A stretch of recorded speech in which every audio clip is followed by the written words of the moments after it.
ఒకసారి గరుడ శ్రీకృష్ణుడితో ఇలా అన్నాడు, ఈ లోకంలో నన్ను మించి వేగంగా ప్రయాణించే జీవి వేరెవరైనా ఉన్నారా అని.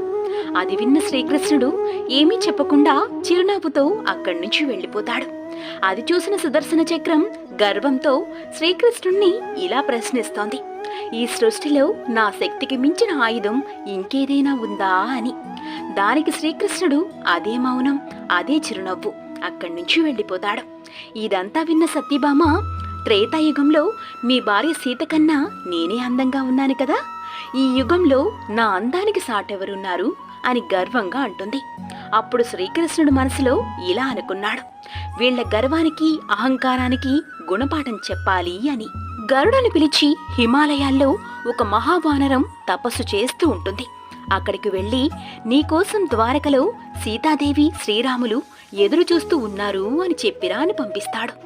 తరువాత సుదర్శన చక్రాన్ని పిలిచి ద్వారకలో కాపలాగా ఉండు, ఎంతటి గొప్పవారు వచ్చినా లోపలికి అడుగుపెట్టనివ్వకు అని చెప్తాడు.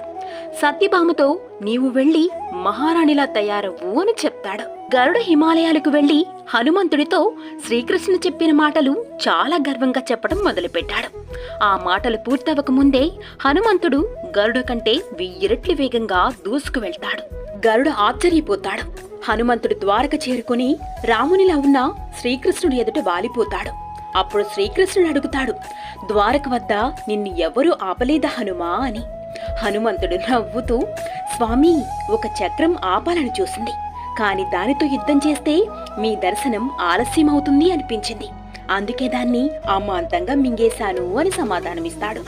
హనుమంతుడు సత్యభామ వైపు చూస్తూ, స్వామి, ఈ చెలికత్తి ఎవరు, నా సీతమ్మ తల్లి ఎక్కడుంది అని అడుగుతాడు.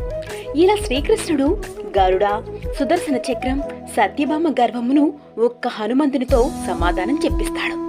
జై శ్రీకృష్ణ, జై హనుమాన్ అని కామెంట్ చేసి, లైక్ చేసి, సబ్స్క్రైబ్ చేసుకోండి.